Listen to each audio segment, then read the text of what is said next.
오늘 우리에게 주시는 하나님의 말씀은 열왕기상 18장 8절에서 15절까지의 말씀입니다. 그가 그에게 대답하되 그러하다 가서 내 주에게 말하기를 엘리야가 여기 있다 하라.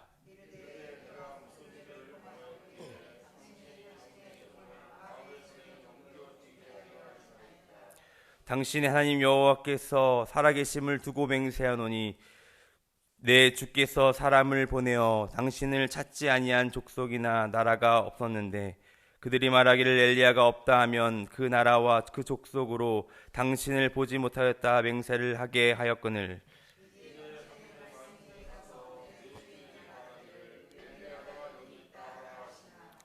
내가 당신을 떠나간 후에 여호와의 영이 내가 알지 못하는 곳으로 당신을 이끌어 가시리니 내가 가서 아합에게 말하였다가 그가 당신을 찾지 못하면 내가 죽임을 당하리이다.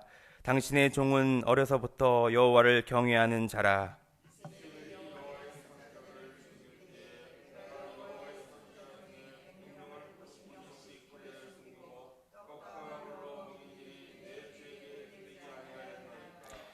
이제 당신의 말씀이 가서 내 주에게 말하기를 엘리야가 여기 있다 하라 하시니 그리하면 그가 나를 죽이리이다.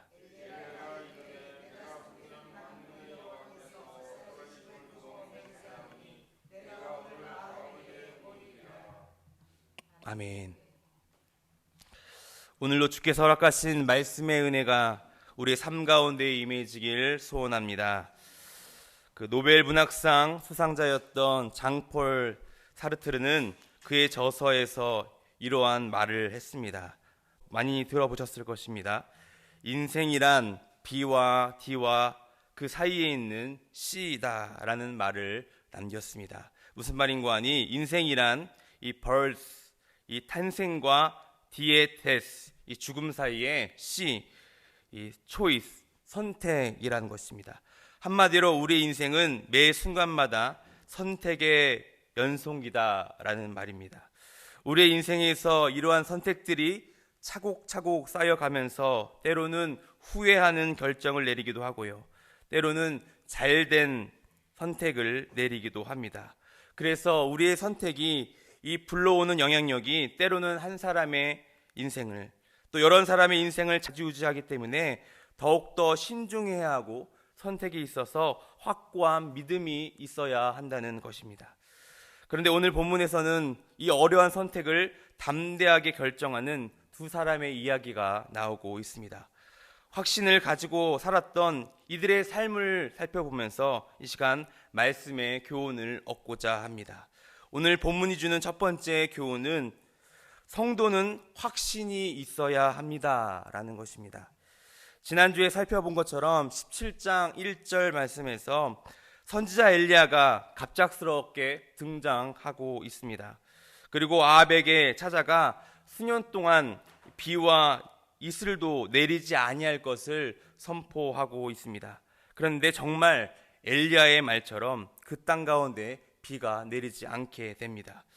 오랫동안 가뭄이 들자 아합 왕은요, 그 모든 책임을 엘리야에게 있다라고 선포하고 가뭄을 있게 한 그 엘리야를 찾아가 죽일 것을 명령하고 있습니다. 오죽하면 아합 왕이 엘리야를 찾기 위해서 사람을 주변으로 보내고 그리고 심지어 엘리야가 없다라고 맹세까지 하는 모습을 우리가 볼 수 있습니다. 10절 말씀을 보시기를 바랍니다. 당신 하나님 여호와께서 살아 계심을 두고 맹세하노니 내 주께서 사람을 보내어 당신을 찾지 아니한 족속이나 나라가 없었는데 그들이 말하기를 엘리야가 없다 하면 그 나라와 그 족속으로 당신을 보지 못하였다는 맹세를 하게 하였거늘. 그런데 이러한 같은 상황에서 엘리야가 3년 만에 나타나 이 아합 왕 신복이라고 할 수 있는 오바댜 앞에 서게 되는 것입니다. 그리고 오늘 본문 말씀이 시작되는 것이지요. 오늘 말씀 8절의 말씀이죠. 대답하되 그러하다 가서 내 주에게 말하기를 엘리야가 여기 있다 하라. 아합 왕과 그의 사람들이 그토록 찾을 때에는 없었던 엘리야가 이제 자신의 발로 찾아오게 된 것입니다.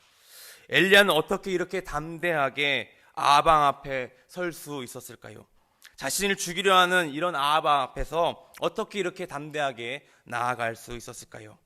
엘리야는 우리에게 없었던 어떤 능력이나 어떤 믿는 구석이 있어서 이렇게 나타날 수 있었던 것일까요? 그러나 열왕기상 19장 말씀 보면 엘리야도 우리와 똑같은 성정을 가진 사람이었음을 우리가 볼 수 있습니다. 오히려 19장 말씀 보면 엘리야는 낙담하고 두려워하는 지극히 인간적인 모습을 보인다는 것을 우리가 볼 수 있다는 것이죠. 그렇다면 엘리야가 이렇게 담대하게 오베드야에게 나갈 수 있었던 이유는 엘리야는 확신을 가지고 있었기 때문입니다. 무엇에 확신을 가지고 있었을까요? 바로 하나님에 대한 말씀에 대한 확신이 있었기 때문인 것이죠.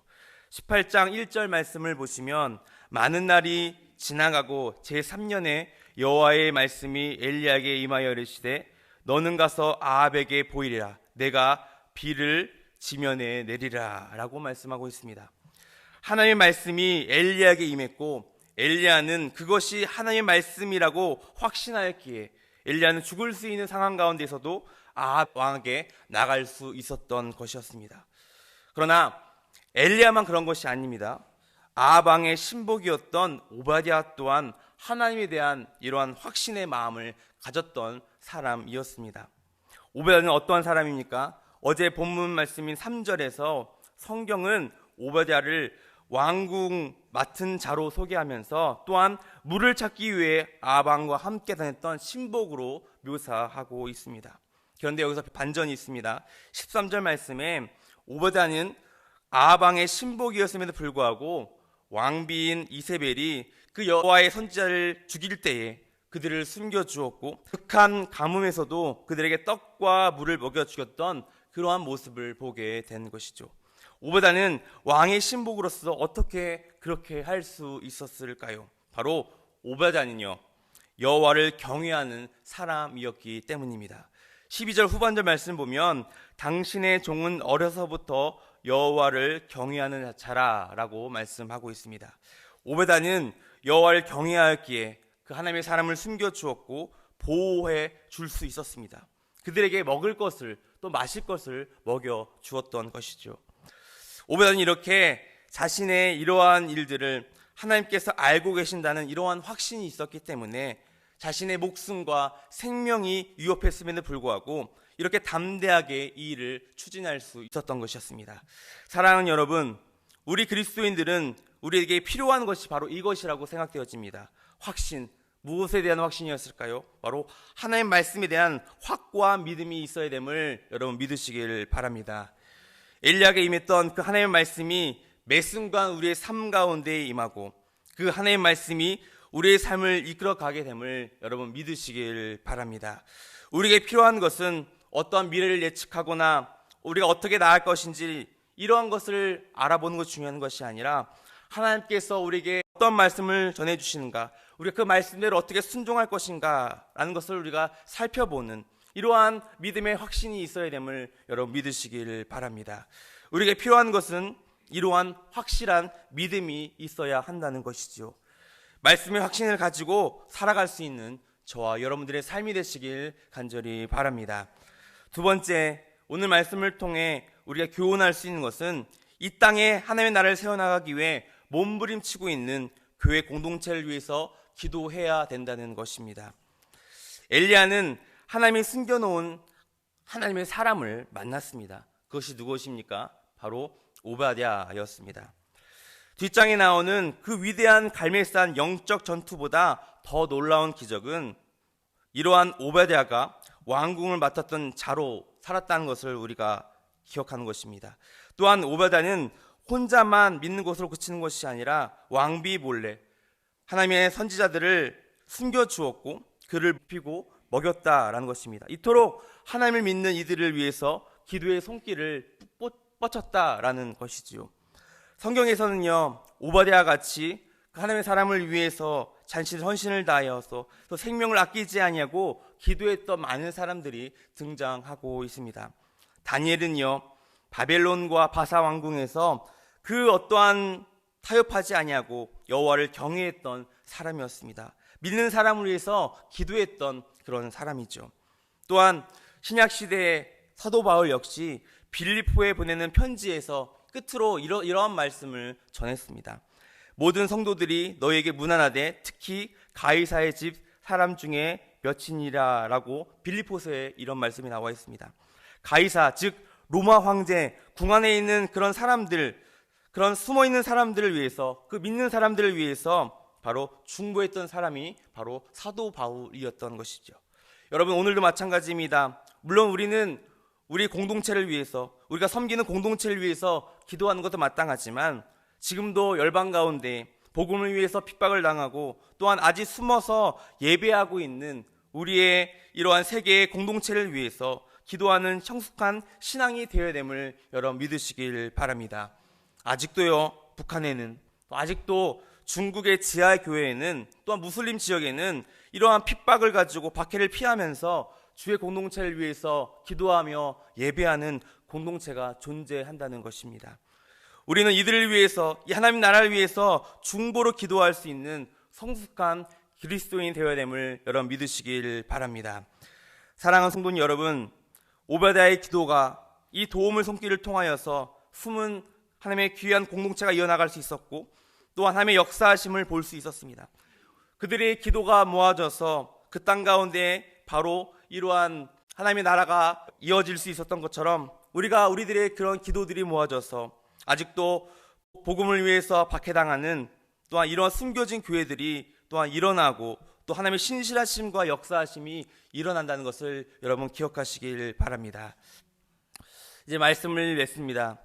우리는 오늘 말씀을 통해 성도는 확신을 갖고 살아가야 한다는 것을 바라보게 되었습니다. 우리 안에 이러한 확실한 믿음이 있었을 때에 하나님께서는 돕는 손길을 붙여주시고 또한 그를 통하여 하나님의 사람과 공동체가 세워짐을 우리가 바라보게 되었습니다. 또한 우리가 오바다를 통하여서 하나님의 사람들을 숨기게 하시고 기도한 손길을 통하여서 엘리야라는 그런 불을 끌어내리는 그 하나님의 역사하심과 살아계심을 바라보게 되었습니다. 그를 숨겨주고 중보했던 그러한 기도의 손길이 있었기에 하나님의 역사하심이 가능했던 것이었습니다. 여러분, 오늘도 복음을 위하여서 박해를 당하고 있는 여러 주의 공동체와 또 목회자들을 위해서 중보하며 그들을 위해서 기도할 수 있는 저와 여러분들의 삶이 되시길 간절히 주님의 이름으로 기원합니다.